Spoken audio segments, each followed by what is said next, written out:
बिहार एक परिचय हमारा पहला टॉपिक होगा।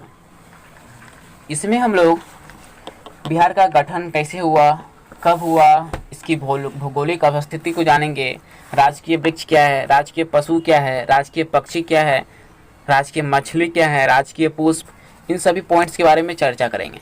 साथ ही साथ बिहार जो अवस्थित है उसके मानचित्र के बारे में भी चर्चा करेंगे। कौन कौन से जिला एक दूसरे को स्पर्श करते हैं, इन सभी पॉइंट्स को हम लोग बिहार एक परिचय के अंतर्गत इंक्लूड करेंगे। यह एक छोटा सा टॉपिक होगा, लेकिन एक सही अप्रोच पाने के लिए बिहार के लिए आपको इस चीज़ को पढ़ना बहुत ज़्यादा ज़रूरी है। तो हम लोग नेक्स्ट पॉइंट होगा हमारा बिहार का इतिहास। देखिए, इसके अंतर्गत जो जो सब्जेक्ट्स पूछे जाएंगे, बिहार का आपका हिस्ट्री रहेगा, बिहार का इतिहास रहेगा, ठीक है। दूसरा आपका बिहार का भूगोल, बिहार का भूगोल, राज्य व्यवस्था, बिहार से जुड़े हुए जो राज्य व्यवस्था होंगे उसके बारे में हम लोग पढ़ेंगे। उसके अलावा यहाँ की इकोनॉमी स्थिति को पढ़ेंगे बिहार के। तो जो सिलेबस है, जैसे जैसे आपका केंद्रीय स्तर पे इतिहास को पढ़ना है, ज्योग्राफी को पढ़ना है, पॉलिटी को पढ़ना है, करंट अफेयर्स को पढ़ना है, तो वो सभी पॉइंट्स इसमें भी इंक्लूड होंगे। यही है कि इसमें बिहार के रूप में स्पेशल रूप से बताया जाएगा। तो तीसरा हो गया हमारा प्राचीन बिहार। हमने हिस्ट्री को 3 भागों में बांटा, हिस्ट्री को 3 भागों में बांटा है। 3 भागों में आपका एंशिएंट हिस्ट्री होगा, मिडाइवल हिस्ट्री होगा और मॉडर्न हिस्ट्री होगा। प्राचीन इतिहास, मध्ययुगीन इतिहास और आधुनिक इतिहास एवं स्वतंत्रता सेनानी, इसी में हम लोग इंक्लूड करेंगे। तो प्राचीन बिहार के अंतर्गत कौन कौन से पार्ट्स को पढ़ना है उसे हम लोग देखते हैं। तो 6ठी शताब्दी पूर्व बिहार पहला टॉपिक। 6ठी शताब्दी के पूर्व बिहार की स्थिति कैसी थी, उन सब बातों को हम लोग इस टॉपिक के अंतर्गत डील करेंगे। नेक्स्ट है मगध का उत्कर्ष। मगध का उत्कर्ष खुद में एक अहम भूमिका निभाती है, क्योंकि मगध के उत्कर्ष से बिहार का वर्चस्व बहुत ज़्यादा फैल गया था।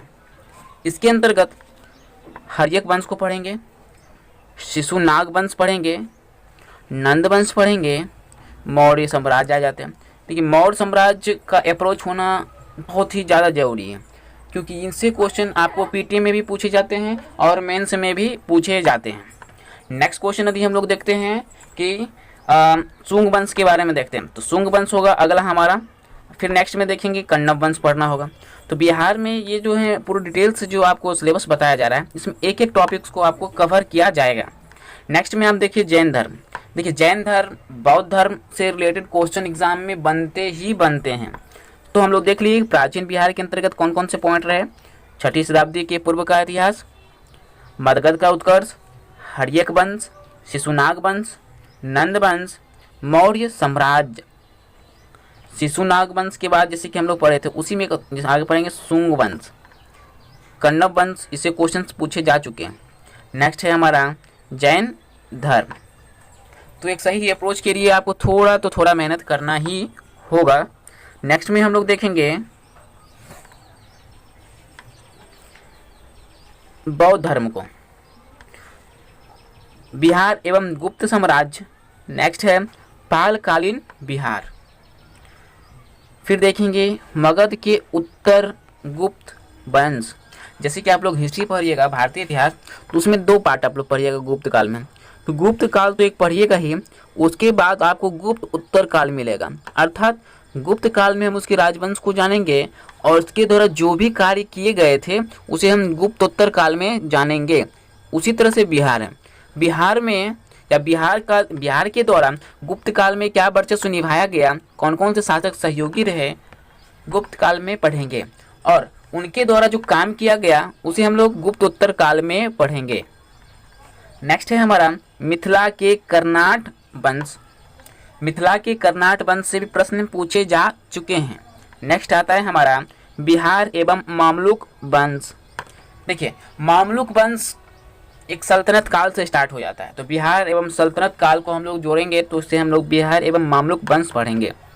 देखिए, ये पूरा डिटेल से लाया गया है। हो सकता है आपको कुछ बोरिंग लगे, लेकिन याद रख लीजिए, यदि आपको एग्जाम को क्वालिफाई करना है तो पूरा सही अप्रोच होना चाहिए आपको सिलेबस को लेकर। आपको सिर्फ पीटी ही क्वालिफाई नहीं करना है, ये तो आपका एक मुख्य दरवाजा है। हम मानते हैं कि आपको अगले पड़ाव के लिए ये दरवाज़ा को पार करना जरूरी है, लेकिन आप उस तरीके से तैयार कीजिए कि दरवाज़ा यदि प्रवेश कर गए तो बाहर आने का कोशिश ही ना हो, मतलब अंदर ही काम सब सेटल हो जाए। तो नेक्स्ट है हमारा बिहार में अफगान शासन। अफगान के द्वारा यहाँ की जो शासन व्यवस्था बनाती है बिहार में, उसके बारे में हम लोग डिस्कस करेंगे। तो अभी तक जो हम लोग देखे 18 से 20 टॉपिक, लगभग 19 टॉपिक हमारा आया है प्राचीन इतिहास के अंतर्गत। 19 टॉपिक हम लोग देखे हैं जिसमें बिहार के अंतर्गत डिस्कस किए हैं। नेक्स्ट जो होगा हम लोग अब मध्ययुगीन इतिहास के अंतर्गत चर्चा करेंगे। तो मध्ययुगीन इतिहास में जो हमारा पहला टॉपिक होगा उसके बारे में पहले हम लोग देखते हैं। ये होगा हमारा मध्ययुगीन इतिहास में बिहार का योगदान, जिसको हम लोग 1526 ईस्वी से, अर्थात जो है मुगल बादशाह आते हैं, मुगल बादशाह से लेके 1674 ईस्वी तक की कहानी हम लोग इसके अंतर्गत पढ़ेंगे। तो अब देखते हैं इसमें कुछ पॉइंट्स, इसकी सिर्फ इतना बात हम लोग को पढ़ना, मतलब 1526 से लेके 1674 तक का जो भी मध्ययुगीन बिहार का घटना घटा है उन सभी पॉइंट को हम लोग पढ़ लेंगे। नेक्स्ट होगा हमारा जो बहुत ज़्यादा इंपॉर्टेंट है, जिसका एक सही अप्रोच होना अपने आप में एक चुनौती है। तो हमारा अगला जो टॉपिक हैगा जिसमें हम लोग को पढ़ना है आधुनिक बिहार। जैसा कि हम बताए थे कि आपका 3 भागों में बांटा जाएगा, तो 3 भागों में अब जो आएगा आपका 3 भाग में हो गया आपका आएगा आधुनिक बिहार। तो आधुनिक बिहार में कौन कौन से टॉपिक पढ़ना है, क्वेश्चन पक्का ही रहेंगे। मेरा ये आप लोगों से दावा है कि एग्जाम से पहले मैं सारे टॉपिक्स को कवर करा दूंगा एग्जाम से पहले, ताकि आपको एक सही समझ के साथ सही अप्रोच हो सके और एग्जाम को आप क्वालिफाई कर सके। तो नेक्स्ट होगा हमारा आधुनिक बिहार में पहला विद्रोह पढ़ना है संथाल विद्रोह, कोल विद्रोह, 1857 की क्रांति तथा बिहार। मेंस में भी इससे क्वेश्चन एक बनेंगे ही बनेंगे। नेक्स्ट है मुंडा विद्रोह। मुंडा विद्रोह को हम लोग उल गुलान विद्रोह के नाम से भी जानते हैं। मुजफ्फरपुर बम कांड जो कि 30 अप्रैल 1908 को गठित किया गया था, यह कांड हुआ था मुजफ्फरपुर बम कांड, उसके बारे में देखेंगे। नेक्स्ट है होम रूल आंदोलन तथा बिहार। होम रूल आंदोलन की जो स्थापना की गई थी उसमें बिहार के योगदान के बारे में हम लोग पढ़ेंगे। नेक्स्ट है हमारा चंपारण सत्याग्रह जो बहुत ज़्यादा महत्वपूर्ण है। नेक्स्ट है बिहार में खिलाफत आंदोलन पढ़ेंगे और बिहार में असहयोग आंदोलन। तो ये हम लोग आधुनिक बिहार के अंतर्गत ये सब पॉइंट्स को पढ़ेंगे। तो ये बहुत ज़्यादा महत्वपूर्ण होने वाला है, जिसको हम लोग देखेंगे और एक सही अप्रोच के साथ स्टडी भी करने का कोशिश करेंगे।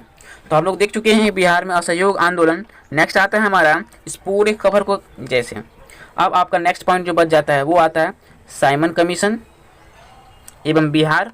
नेक्स्ट है अगला सविनय अवज्ञा आंदोलन एवं बिहार। देखिए सविनय अवज्ञा आंदोलन केंद्रीय स्तर पे भी चला था, लेकिन उसमें बिहार का क्या योगदान रहा, उन सभी पॉइंट्स को पढ़ेंगे और इससे प्रीवियस ईयर से जो क्वेश्चन पूछे गए हैं उस पर भी हम लोग डिस्कस करेंगे। पटना सचिवालय गोलीकांड, ये बहुत ज़्यादा महत्वपूर्ण है पीटी के लिए भी और मेंस के लिए भी। नेक्स्ट हो गया आपका स्वतंत्र भारत का उदय। जब 15 अगस्त 1947 को हमारा भारत आज़ाद हो जाता है, उसके अंतर्गत राज्य बिहार में किस प्रकार से बदलाव होने लगता है उसके बारे में भी अध्ययन करेंगे। और अंत में बिहार संपूर्ण राज्यों में एक अलग स्वगठित हो गया, अर्थात सभी से अलग होकर एक नया राज्य बना, जिसे हम लोग बिहार राज्य का गठन के अंतर्गत डिस्कस करेंगे। तो ये जो मैंने आपको 35 पॉइंट तक कवर किए हैं उसमें आपको बिहार से रिलेटेड क्वेश्चंस पूछे जाएंगे।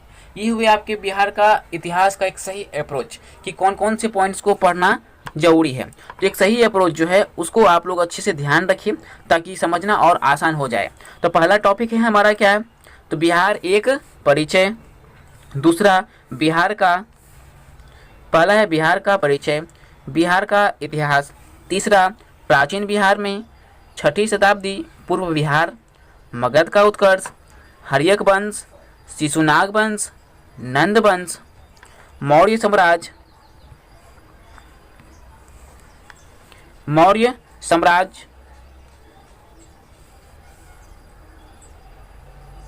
सुंग वंश,